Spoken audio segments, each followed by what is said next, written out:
Now, I believe he had this plan, sometime after Pentecost. We don't know when he was able to come up with a plan to seek to defeat God, as we see in the book of Revelation, when there will be a great war between Satan and his forces and God and his angelic hosts. But he did come up with a plan. I do not believe God allowed him to implement that plan until the birth of Israel. This is the testimony that we have, that the very first Nephilem mother that was born was 1949. That's the first one that I know of that we are working with as a grand dame, Constantina O'Collins. And there's a template in her. The question again would be, why would Satan target Christian women to produce the final last days species of Nephilim hybrids? In other words, what actually takes place in these women that were selected because of their bloodline, and then at conception there are conception rituals. Satan begins his process of transformation. He's able to overlay himself into their lives, laminate himself through trauma, and somehow integrate himself spiritually with these people so that they are being prepared. I'm talking about these people, these women. They're being prepared at age 13, when Satan comes into them, as is reported, in his throne. He brings in his very throne that comes in to these people, not where that spirit is joined to the Lord, but he penetrates through trauma right as far as he can and captures as much as he can of that person's human spirit. Remember, the human spirit is capable of being defiled. Even though it's born again, it can be defiled according to 2 Corinthians 7:1. Therefore, the human spirit is also capable of sanctification, 1 Thessalonians 5:23. And so, although he cannot come into that domain where the spirit is joined to the Lord at new birth, he goes as far as he can as a thief, and he steals, siphons off, leeches off that which is a representation of the image of God. Then he having captured that, and this is also corporately, he now has the spiritual stuff, if you will, the spiritual assets to now create the image of the beast and create that which, when the person is age 13, they can now conceive and give birth to a whole new hybrid race. Now, what's different in this third and final Nephilim hybrids is that the goal is not giantism, although those that are unbelievers, they can produce the reptilian, the grays, these that are not represent perfect man. But because when a person is a Christian, they have that image of God. The unbeliever doesn't have that. Satan wants to have Christians. He desires to have Christians because it's only from Christians that he can take a blueprint and create a template for his new humanity. He does it as a thief, John 10:10. Okay, so this is mentioned by the ladies as we have done an interview, in the last couple of days, and they describe what takes place at new birth, and how that capturing comes in. The adversary comes in and is able to sequester that through trauma and dissociation, and even though that which is joined to the Lord, 1 Corinthians 6 verse 17, he will sequester aspects of the human spirit to create a false trinity, Revelation 16, I think verse 13, so the human spirit is now interfaced with that which represents the black trinity, and then at age 13, Satan has a position in place through trauma and through conditioning, through generational sin, at the conception, to come in and produce a unique kind of hybrid that will also represent the image of the beast, as we see in Revelation 13, verses 14 to 15, where man will actually create an image of the beast, and that image will appear as a superior specimen of mankind than anything that's in existence today. So many people will take that with the promise that they will not die, they shall live forever, and they shall be like God, the original lie in the garden. So what I would like to do, if we could just move into the second phase of, or I should say the second part of this interview, where we discuss this message that I just gave, which I gave to the ladies, and when we were together a couple days ago, then I wanted them to respond and describe what happened to them when they conceived at age 13 to produce a hybrid offspring. Now, sometimes there's a little noise in the background because of the microphone. I'm passing it from person to person, so you will hear that from time to time, and I couldn't avoid that. But you'll be able to hear this. You'll be able to hear their response to this message that you just heard, and you'll be able to hear from their own mouths, their own testimony of what this means to them and how they understand this generation as being unique. That the hybrids that are being born today are the same manner as in Genesis 6. That is the result of fornication. Only now Satan is involved, and the offspring is unique. It is the prototype of Homo noeticus.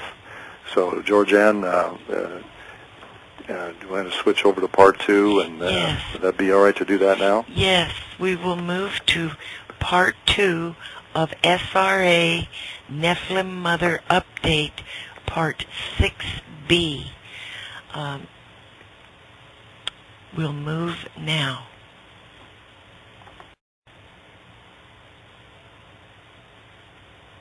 Hello everybody, this is Georgianne Hughes, and this is The Bite Show, and we're very blessed to have Douglas Riggs with us. This is part B of SRA Nephilim Mother Update, and it is the 31st of May. Okay, Douglas, you can get started. Okay, this is, as I mentioned, at the close of the part A of this update, that I gave this message to the saints as we gathered together earlier this week, and wanted them to have an opportunity to give us, from their own experience, when they heard this message, how does this line up with what they've experienced as Christians, why they were targeted as Christians to be Nephilim mothers. Because there are hybrid offspring out there that, just like in Genesis 6:2, the watchers took women to whoever they chose. Yes. But in this generation, he's selecting Christians as well. In other words, it doesn't mean he's not targeting unbelievers, but in order to have the quality of hybrid that can infiltrate the human race and actually look superior to who we are now in our unglorified state, he had to come up with a plan that would seek to trump God and to create a counterfeit to that new species humanity that believers become at new birth. And so he cannot corrupt that image, but he can capture it. So we're going to begin with, I believe it's either Sally or Jennifer Diane. There'll be a little bit of transition where I'm talking there, and then I'm asking the question, why were you selected as a believer? So just be patient while this comes up, and we will begin the interview. Okay.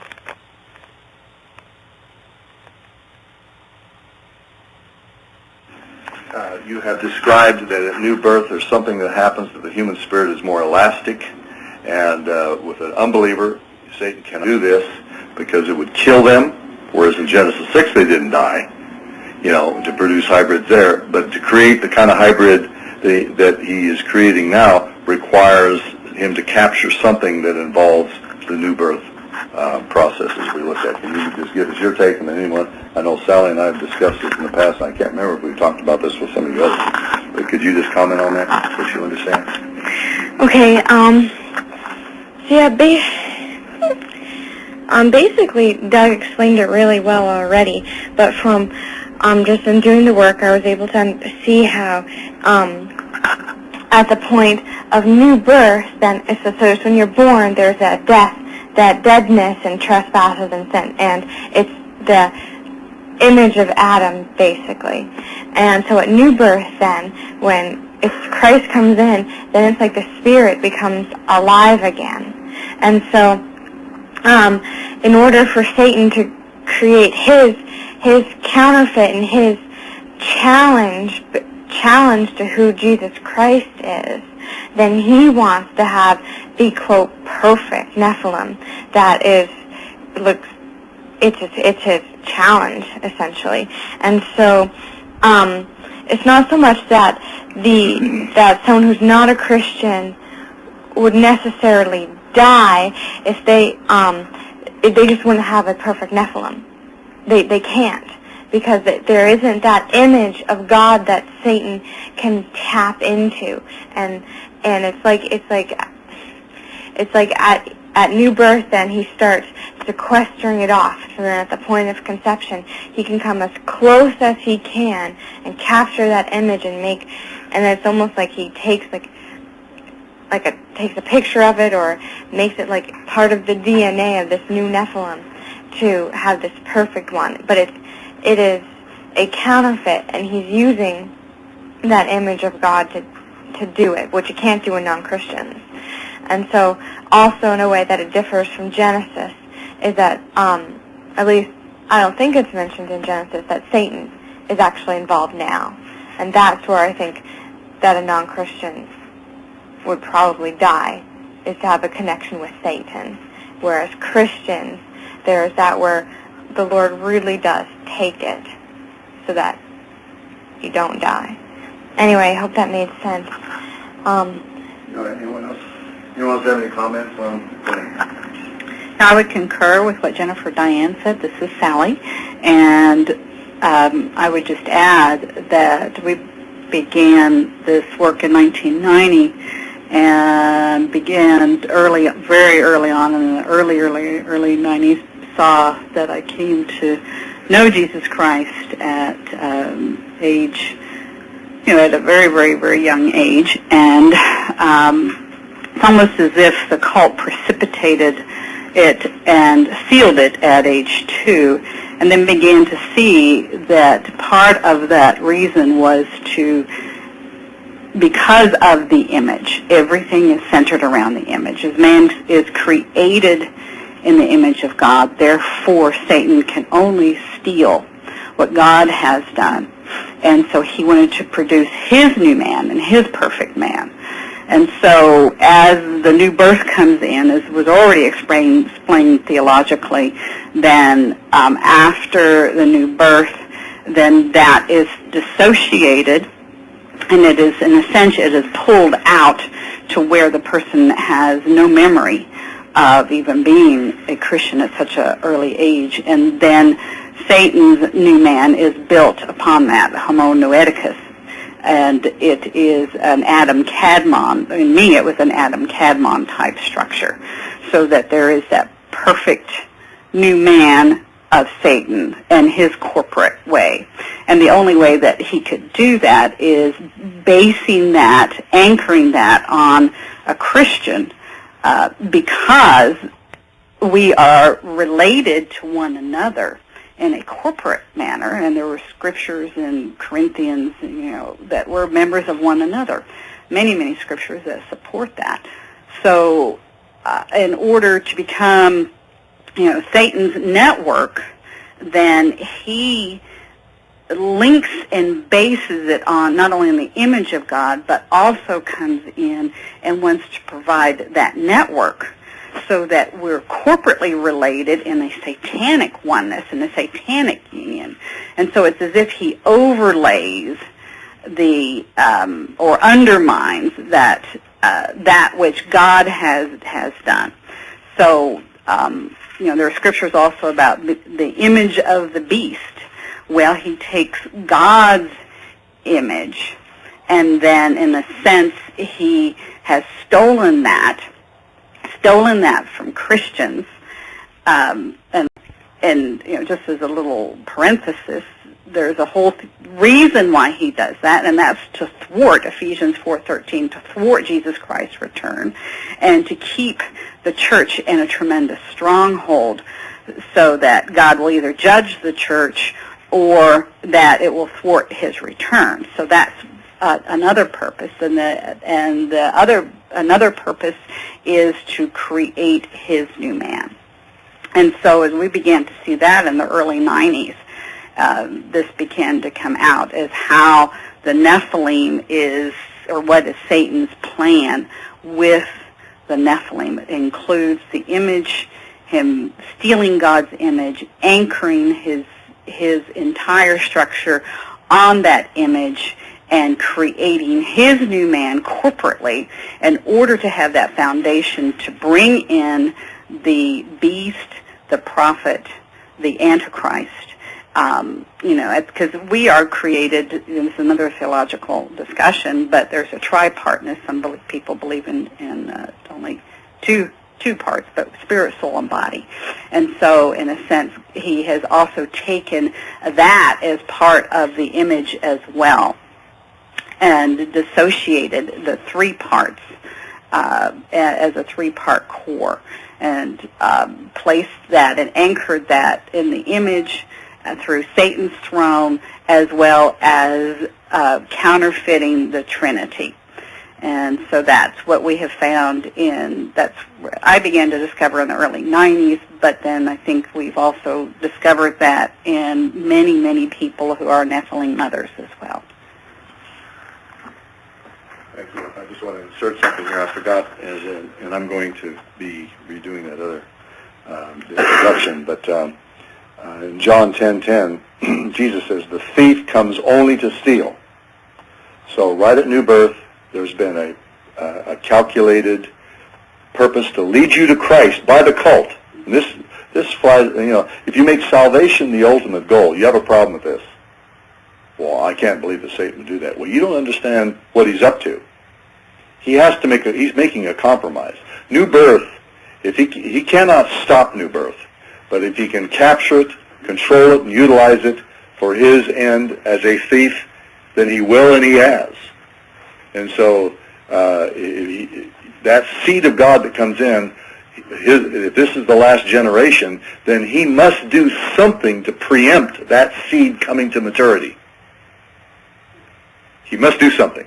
And so he comes to, notice, the thief comes only to steal, So this is the generation which he has stolen, that new created image of God, not because he can remove it from you or destroy it. He was joined to the Lord as one spirit, but he's able to somehow create a template, like a photograph, something of an imprint. So he can take that so that it's transferable at age 13, when you conceive and give birth to this new generation of hybrids that is to be the replacement of Homo sapien. It's not the replacement of the one new man, it's his counterfeit. And only the Christian can understand this. Unbelievers cannot. So when the mark of the beast is offered to unbelievers, they're going to just take it, because you shall be like God, you shall live forever. It's his best offer that he has to offer to fallen mankind who has rejected Christ, you see. So I forgot to bring in that passage that the thief comes only to steal, kill, and destroy. I came that you might have life and have it abundantly. So notice, steal comes first. And this is the real key of what takes place at new birth, and then how he takes that which he has stolen and is able to transfer that through the Conception Act at age 13 to produce a first-generation prototype hybrid that will represent the image of the beast. Who else? Who else wants to follow? Sure. If I can explain it how I want to say it, but I just think it's interesting how, like, Satan from the beginning wanted to be in the place of the Lord. Like, he wanted to be the morning star. And so it's like when at new birth, we are joined to the morning star. We are joined and linked with the Lord, and he lives inside us. And we have that perfected man living inside us. And so Satan basically wraps, as I would put it, that connection in death. So it's like we sort of like, our capacity for maturity is like stunted. It's like, so not only does he try to put in death our capacity to come to maturity, to live out of our new humanity, but he also uses, somehow is able to use that morning star that we're connected with, to use that for his purposes. And I hope I'm explaining that right. But because it's like he wanted to be that morning star, and he sought to be that morning star, and now that's what he's doing in this age, is wanting to reach that morning star status again. And he never had it, really. He never did. He had, okay, sorry. But he had it in the beginning and before he fell, but it's like he wants to gain that back through what he's doing in this age. Through that sexual event at the conception of the Nephilim. So that ability to be, how I say it, the ability to be that morning star can be transferred to that new Nephilim, and he can build his new humanity on kind of the essences of those who are connected with the morning star, if that makes any sense. Yeah. So that's kind of how I see it. But it's his counterfeit. It's still his counterfeit. It's not really like the humanity that the Lord, the new humanity and the new man, one new man that the Lord had planned for us. It's Satan's counterfeit, and it's only that. So that's what I think. Yeah, I mean, there's a certain replication of the image, but there's no life. Whatever that image is, there's no divine life. Exactly. Because Christ is the life of the new humanity. So all he can do is create some, it can only have a representation that has any deceptive meaning to those who do not have divine life. If we have divine life, we know the difference between some Nephilim hybrid and the new creation identity. We would not be fooled, because we could look into the eyes of that entity and there would only be spiritual death. But I think you brought up a really good point, is that in the beginning, Isaiah 14, and Susan can comment on that, is that in the beginning, before he fell, Lucifer was Halel ben Shakir. In other words, he was the shining one, the son of the morning, son of the dawn. That's morning star. When he fell, he lost that glory, but now he masquerades as an angel of light. And I think, like you said, he's trying to recover his morning star status when Jesus Christ, according to Revelation 22, 16 and 17, I'm the root and offspring of David, the bright and morning star, and the Spirit and the bride say, come.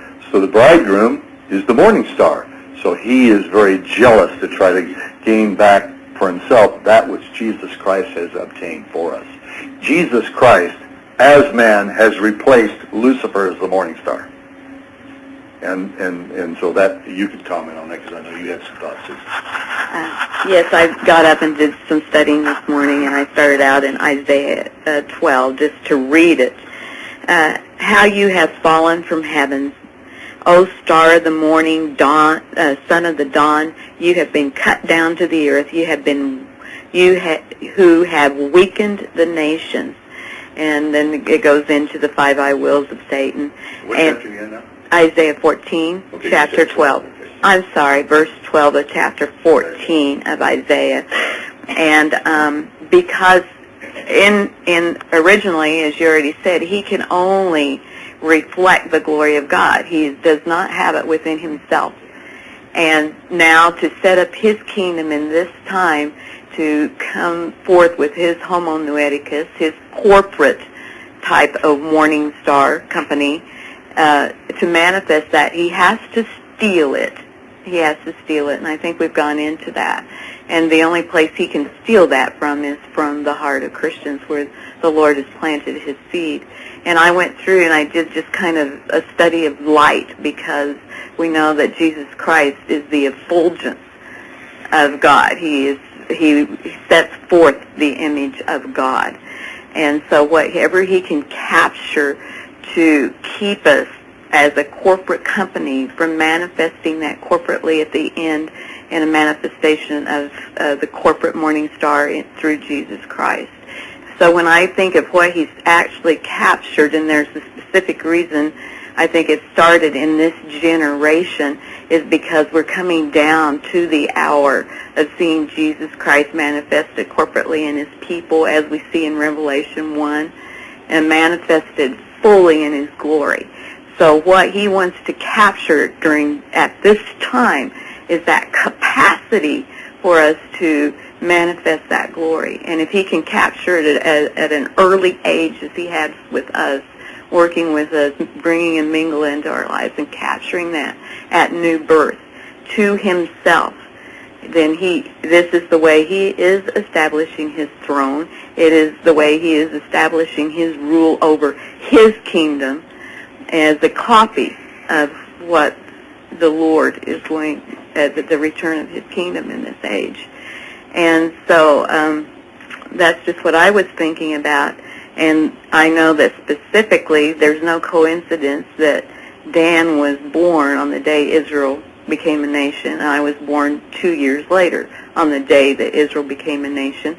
The first Nephilim that we know being born was around 1949, 1962. Okay, 1962. So this is specifically designed for this generation to block the rising of Jesus Christ as morning star. Right. And so this is the generation. And I know that just within my own system at New Birth, we just worked on this last week, there was the internalization of the conflict between the seed of Satan and the seed of Christ. This is internalized. It was internalized. At New Birth, there was that which was perceived, through torture and a huge amount of abuse and confusion and incest around New Birth in Jerusalem. A part of me was sequestered off as dead in eternity past. A part of my humanity, there was a two-course split, and that which was perceived to be dead was the seed of Satan, the bad seed. That which went on was the seed of Christ. And in the integration process, I've always kept trying to go back to the seed of Christ, and did not recognize that a whole part of my humanity had been sequestered off in the seed of Satan, or what was perceived by me as a little girl to be the bad seed. That was traumatized. That was held in death. And when we went after this, it was as if we were gutting the bowels of the dragon. It was huge warfare to get these two seeds released and brought together. And in that so that I'm illustrating that and saying that at the conception, every time there was a conception of Nephilim, this was reinforced. This split right there at New Birth was reinforced. And that which was sequestered off was reinforced through the conception of the Nephilim. And so that's what was being done internally in me anyway, at the conception of each one of the Nephilim that I bore, was that initial split. Because Satan does not want us to have that capacity to grow and mature. So I think it's really important just to insert this time, is that there's a theological proposition that the human spirit is sanctified at new birth. It is not. He was joined to the Lord as one spirit, 1 Corinthians 6:17. But we know that the human spirit can be defiled, 2 Corinthians 7:1, and therefore is capable of sanctification, 1 Thessalonians 5:23. So he is able to come in right at new birth and wrap himself around as a spiritual entity in death and leech or siphon off as much as he can. He can't break that one spirit union with the Lord, but he can steal aspects or features of the human spirit that represent the capacity to display Christ as morning star. So if he can sequester that in death in your DID system, then he holds that in death to buy as much time as he can, and then he takes that imprint, that image of Christ that comes in at new birth, and he somehow takes that as like if he can look at that as the seed of God that comes in at new birth, in that seed, take a MRI of the spiritual DNA of the seed of God, 1 John 3:9. Take an MRI of that as a spiritual being, and then create a template so that at 13, when there's the conception, he can now transfer that image into the Nephilim hybrid. Even though it's not the image of God, it is a reflection. It is not. It does not have life, but it has the features of that which is, to fallen mankind, is going to look superior to who we are now in our unglorified state. Well, Connie, go ahead. Just one last comment. I wanted to look at Revelation real quickly, if I can turn right to it, I hope. It's 22:16 and 17. I have it right here. I, Jesus, have sent my angel to testify to you these things for the churches. I am the root, the offspring of David, the bright morning star.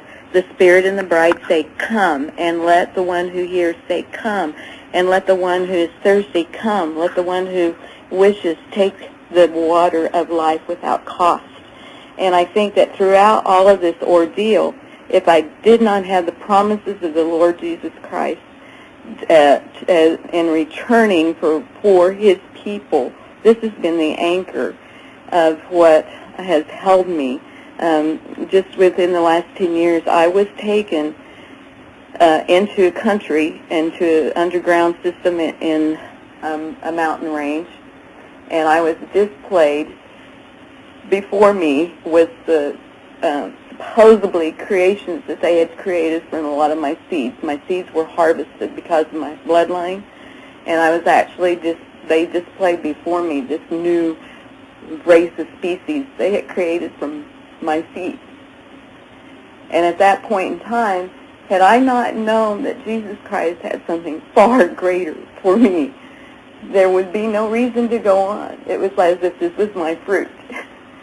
And there were distortions of all kinds of things. I would not even want to go into a description of what I was shown through transhumanism and all that they've been doing in the manipulation of the seed. But this is the hope and the anchor that even in the time that we live in, as we discuss these things, that Jesus Christ is reigning, will have his corporate morning star to display his glory. And I just have to say that because that has been such an anchor in my own life. And also that the heart that is displayed here in Revelation for those who may be in this kind of bondage, because we know that SRADID is pretty rampant in the body of Christ. And we also realize that there are not enough counselors and enough hours to free a person from this. But Jesus Christ, manifested as the morning star, will reveal the heart of the bride. And those who have that heart, he is yet to move in such a way that we have not seen. Kind of hold it closer to your mouth. I don't really feel like I have much to say about it. Okay. But would you concur then on how what is? Let me repeat that. Would you concur what you heard? Is that similar to what has happened to you, or do you see? Would you add, or in terms of what happened to you at new birth, and then something that's transferable? You're prepared in such a way. So at 13, you've heard the other lady speak. Right. Would you comment that that's similar with you, or did you see that? Okay. Well, I guess for me, I have to be real honest. I only know what happened to me, and I haven't always had the spiritual interpretation of things. So some of this is relatively new for me to think about. I'm just really in the stages of, you brought it up in an interview, like with somebody, and it was a new thought for me because I haven't understood why they took me as a Christian. And so I have to say at this point, I'm really just beginning to do some prayer work around this for myself. Now, I will say that when you that new birth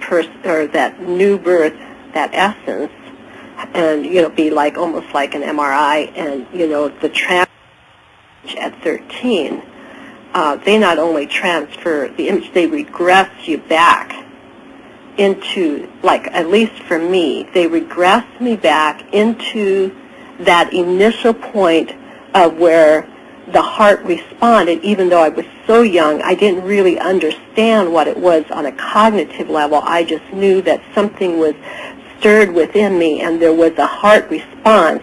And then right after that, it's all the trauma and things that came in and shut that down, locked it all down. But in the conception, they would regress me back to that particular point. So it wasn't just about transferring the image, but it was also taking me back into that event so that I'm in that experience as a Christian.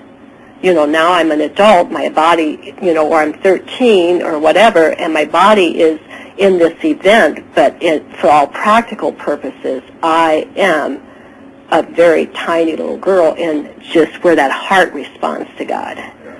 So, I mean, other than that, I really don't have much to share right now because this is all real. I mean, honestly, I haven't even thought about this. Well, that's good. Thank you. Anyone, do you have any thoughts? Did you confirm? Yeah, I was just thinking about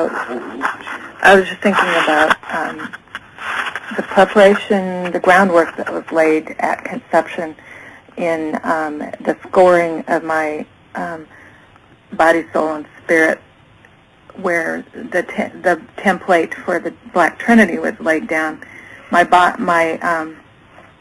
soul is scored into 3 parts, and right in the middle of it came Satan himself with his throne that touched eternity past, eternity future, and heaven and hell.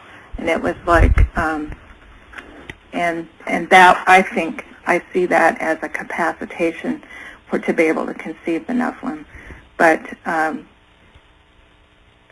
as far as the rest of it, I'm still kind of in the process thinking about it too. So.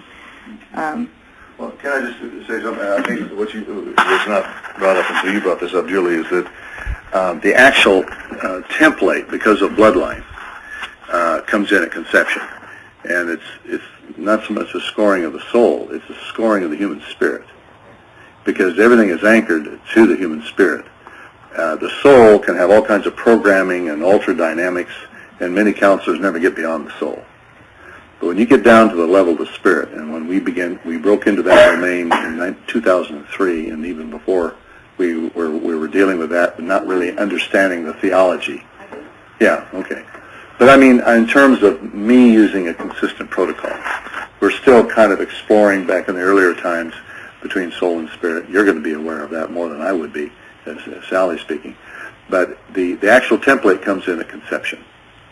And so then when it comes to new birth, then the trauma is to separate your conception identity, bad seed. New birth identity, there's Christian. We have this huge conflict.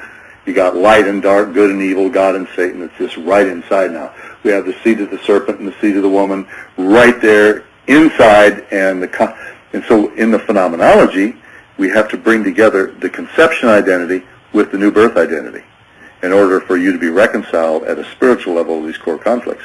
But what you said, Julie, at the conception is the scoring right there in the human spirit is the Black Trinity. That's Revelation 16, verse 13. There's the dragon, who is Satan, the beast, who is Antichrist, and the false prophet. These 3 domains are sectioned. They're trifurcated in the domain of the human spirit. This is hard for people to understand, but this is where things are anchored. You have Satan's throne. He does have a throne. We see that in Pergamum in Revelation chapter 2. And he's able to bring that throne into people so that at the conception event, there's an interfacing with you who are bloodlines. And, of course, now with the new generation with Diane, now it's that whole transfer does not require a bloodline at all. Just like in Genesis 6, there was no bloodline issue there.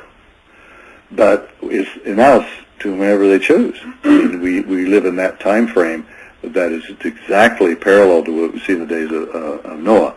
So the conception, birth, new birth, all these areas are very important. The adversary has protocol through the programmers to create that which will represent his prototype humanity. And then you have all this other, like you mentioned, where they can harvest eggs. They can even do this with unbelievers and create chimeras. They can create super soldiers. They can create, I think, probably some of the mutations, those that are unbelievers that have this experience, because they would die. They don't have that ability to be sustained by God.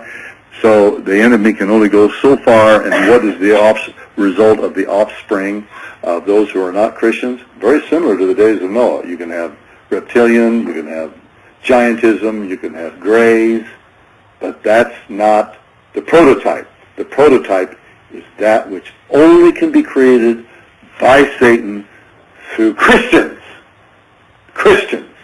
captured at a very early level.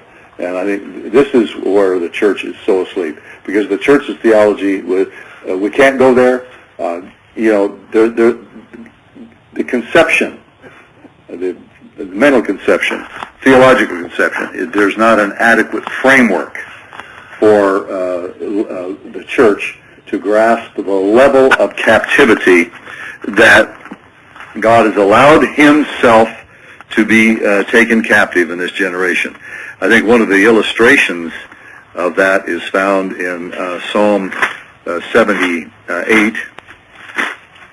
Psalm 78, when it refers to the ark, which is the Old Testament shadow of Christ, his redemptive power. It represented the presence and power of God in Egypt. When they would take the ark out, it was like, this is the presence of God. When we go into battle, we see the Ark of the Covenant, the Ark of the Testimony was used as that which represented the spiritual authority and presence of God in Israel. And we see that in the time of apostasy, in Psalm 78, verse 60, so he abandoned the dwelling place at Shiloh. That takes us back to the time of Samuel 4:11. He abandoned his dwelling place at Shiloh. Remember, through the apostasy of Eli and the priesthood there. And the tent which he had pitched among them, that is the tabernacle. Notice verse 61. He gave up his strength to captivity. He gave up his strength to captivity and his glory into the hand of the adversary. He gave up his glory into the hand of the adversary and delivered his people with the sword. He gave up his glory to the hand of the adversary. That's what happens when you at new birth, you have been chosen to be Nephilem Mothers. He has allowed himself to be taken captive. Another passage we see in Matthew 25 with reference to the tribulation saints, where Jesus says that to those Gentiles, you visited me when I was sick. You visited me when I was in prison. Jesus in prison. Okay? So if Jesus can be in prison to be identification with his Jewish brethren in the tribulation, who says he can't be imprisoned as a result of new birth? And that's what has happened. And so through overcoming, through your journey as a Christian, then that divine seed is allowed to grow and push and break out through the soul, through the natural man, and eventually come to that place which 2 Peter chapter 1 verse 19 describes as the morning star rising in your hearts. When that happens, then the victory and the supremacy of Christ and that new humanity will shine forth as an end-time testimony. So, and by the way, that word morning star that is used there in 2 Peter 1:19, this means that Christ, revealed as the morning star, and that remnant at the end, is a signal to Satan that your replacement, final replacement in the heavens is coming. It is a testimony that represents like a shot across the bow of Satan, the eminent domain that was declared on the Mount of Transfiguration. Eminent domain is about to occur. You are about to be thrown out of heaven. That's what that morning star is going to represent, the adversary. And he is furious. It's an all-out fight, and it will be unto death. Okay? Go ahead. This is Connie.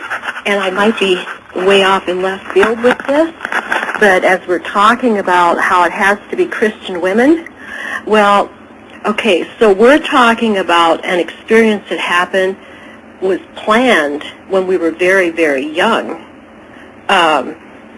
So that was all in their strategy. At some point, they take you through this and see it, there's that heart response. So then they capture that.